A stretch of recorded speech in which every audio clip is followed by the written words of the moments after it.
So how do you go about estimating your living expenses for a home loan application? It can seem pretty daunting and off-putting, but it doesn't have to be a hugely time-consuming exercise. The way I work with my clients as well, there is a bit of a silver lining because we'll use that information to help optimize your home loan and banking account structure so that you can minimize your interest really through just managing your daily cash flows and hopefully pay your home loan off a couple of years early. So bear that in mind as you work through this part of the homework. We've prepared a budget template and some instructions on the accompanying page on how to do this as quickly and painlessly as possible. For starters, either print the budget template out and have a couple of months' bank statements available either via internet banking or printed if you prefer. We'll be scanning through those just to make sure that we haven't missed anything or referring back where you need to find out amounts that you can't recall easily. Then I suggest starting with the quick and easy ones.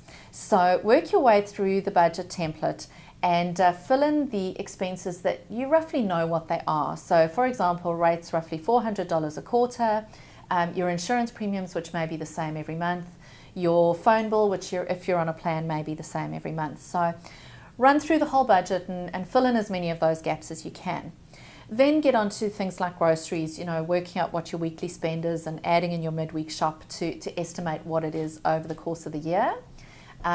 When you get to recreation, entertainment, holiday spending, it gets a little bit trickier here, but what I would suggest in this space is to think about what you would need to spend in this area as a minimum if home loan rates went up substantially, so that you could still have a lifestyle and not feel overstretched or like you were overcommitted. Use that as your guideline.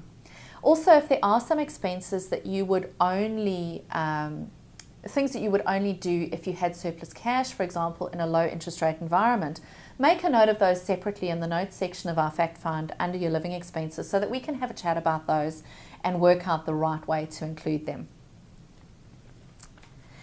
Once you've done all of this, have a quick scan through the last few months' credit card statements and bank statements. This will also help you pick up any interest-free facilities or credit cards or anything like that you may have missed, and any other living expenses that may jump out at you that you haven't taken into account.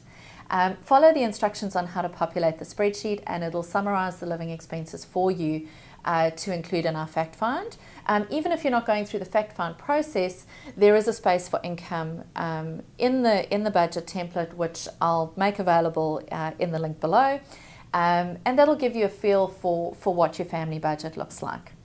If you are ready to take the next step and look at your borrowing capacity overall, get in touch and we'll talk about the other factors that play into that.